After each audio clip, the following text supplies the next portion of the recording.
how's it going? Welcome to probably like the 30th time I've tried to film this video. It just ends with me rambling, kind of like I'm about to do right now, so I'm just gonna cut it. This is going to be the intro for my Pan That palette for 2019. Also, I'm including my pan porn palettes in here. It doesn't make sense to split them up, especially since these are so closely linked, and I chose my Pan That palette based off of what I wanted to do pan porn wise. So that being said, I'm not going to ramble too much. I'm going to save all of my rambling for the end of the video. I'm just going to show you my palette for Pan That palette. A lot of you might think I'm cheating. If you want to hear my explanation, wait till the end of the video. Wait till I've shown you everything. This is the Tartist Pro To Go palette. It is very, very teeny tiny. 6 shades, a cream, a crease, an outer V, a light shimmery gold, a nice copper, a beautiful like cranberry violet shift. It's beautiful. I love this color.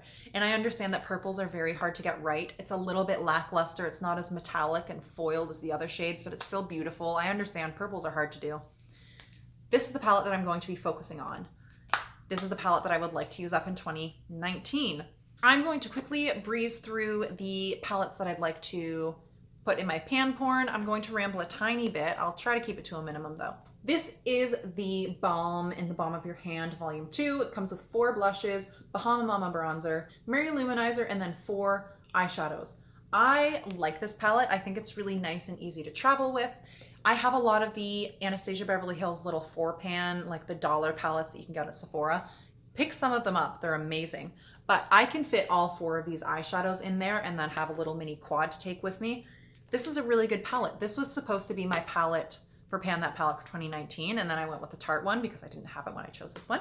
I will say, I do have a full size of the Mary Luminizer highlighter, and it's completely different than the one here, so I don't know what's up with that. Ideally, I would like to focus on this palette a lot after I finish the Tarte one, just because I do have, you know, I have the Mary Luminizer in full size. I have Firm and Alice Copper in other palettes from the Balm.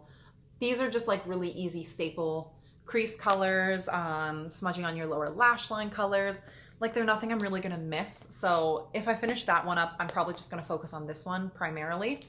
But that's what it looks like. That's where we're starting. I don't have any dips. I have like a little bit of a dip in this shade, but that's about it. Next up, we have the Nude Dude 2 from the Balm. So that's what the inside looks like. There's a dip in this shade, there's a dip in that shade, and then I scraped some hard pan off of that shade. But for the most part, I haven't really used it a whole lot.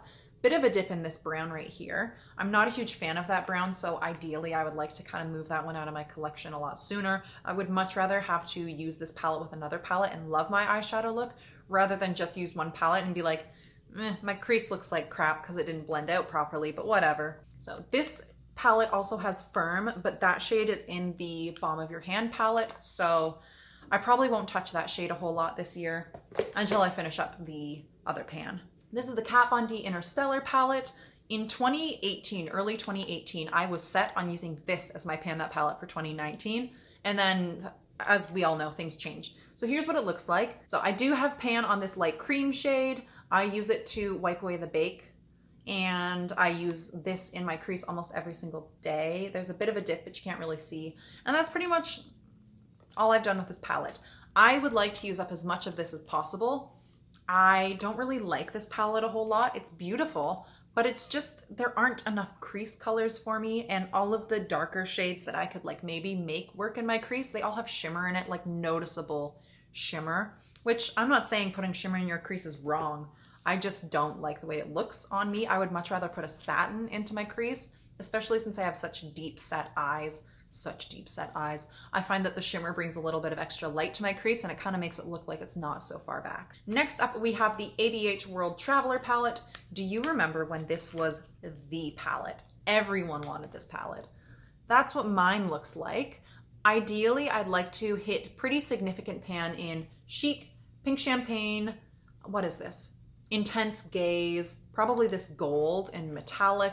I'm not too worried about the neutrals. Those would be, if I were to really hone in on them, I would be able to hit pan on them, no problem.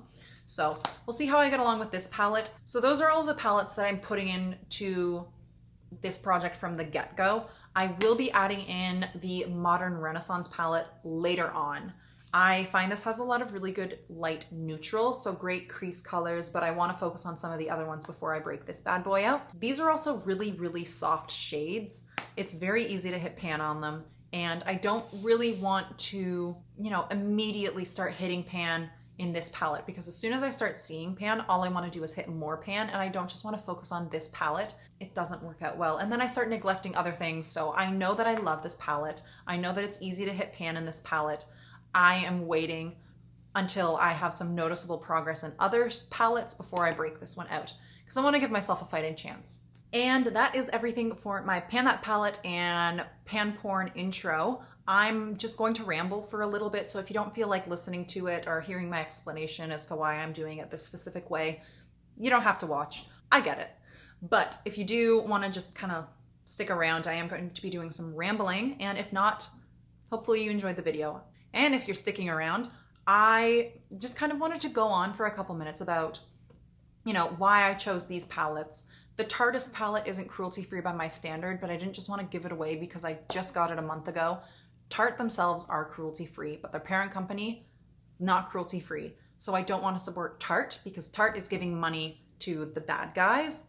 And that's kind of how I define cruelty-free versus not cruelty-free. I know it's like a step too far and not everyone else thinks that way. Like, I get it. It's a bit overkill. I don't know. Something about the whole parent company thing just rubs me the wrong way. And I really want to get that palette out of my collection, but I don't just want to waste it. I don't just want to give it away. It is a brand that I was really interested in trying, so I do want to try it.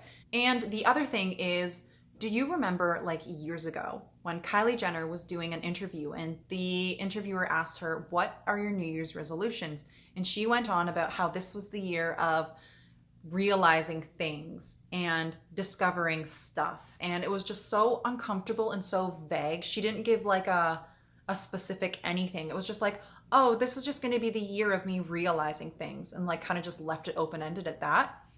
That's what I'm trying to do in 2019. I want to play with different color combinations. I want to, you know, explore makeup, try new things, different colors that I didn't think I would normally like, different eyeshadow looks and shapes and halo eyes and cut creases and things like that I've never really done too much before. I want to try some new things. I have spent, woe is me, right? I've spent so long being like, no, you can't do that. You're not allowed to do that in makeup. Like, you have to follow these rules and do these things and blah, blah, blah, blah, blah, blah, blah. Like, no. I want to get out of my comfort zone, explore a couple, you know, paths that I'm interested in trying out. And it doesn't just have to be about makeup. I'm also doing this in my real life. Like with my YouTube channel specifically, I want to, you know, bring some of my other interests in towards it rather than just makeup and panning things and cruelty-free and all of that stuff, because it kind of gets boring after a little while. Like if I want to talk about all of the movies I watched this month and give like a quick 2-minute review on each and every one of them, I'm going to do that. I just want to have fun in 2019. I want to just do like crazy things that like I've wanted to do for so long, and I've always been like, no, like don't do that. That's weird, blah, blah, blah. Like you are your own worst critic, and I totally get it.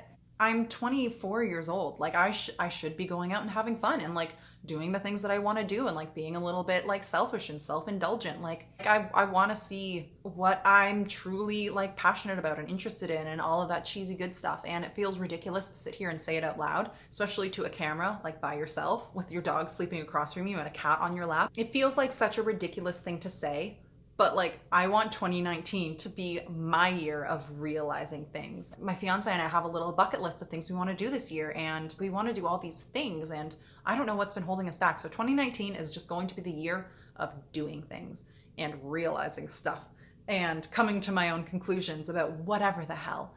So hopefully you enjoyed that ramble. All of that being said, I hope you enjoyed this video and this ramble, and hopefully I will see you in my next one. Bye.